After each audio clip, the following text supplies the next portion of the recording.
Manamnama nga may pangatot sweldo dagiti barangay ranger officers iti probinsya. Dahil iti pasingked ni Governor Cecilia Arata Marcos, kabayatan ti panay paati sweldo da iti bulan ti Mayo ken Hunyo. Manipod ti 4,000 pesos, mabagbaling nga 5,000 pesos iti kada bulan. At damat ti direktiba na ken Provincial Administrator Yvette Laines, pakaseknan dahito nga banag. Kayo po ang tumutulong talaga sa amin sa lalo na sa pagkalakas sa ating mga tutulungan. Kaya salamat po talaga.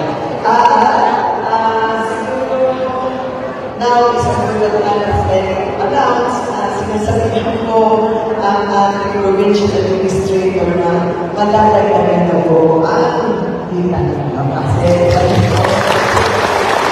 Kinidaw ni Governor Marcos nga masabol ti pa nagpatubuda kadagiti bukbukel tapno di nakasagana nga maimula iti agdama 280 dagiti kaming ti bro iti tong upat met ti leader dagitoy 135 iti Pugudpud, 10 ti Burgos, 20 ti Pasukin, 35 ti Bintar, 80 ti Solsona, 10 ti Badok, 35 ti Dingras, ken 55 iti Ilinga, Nueva Era.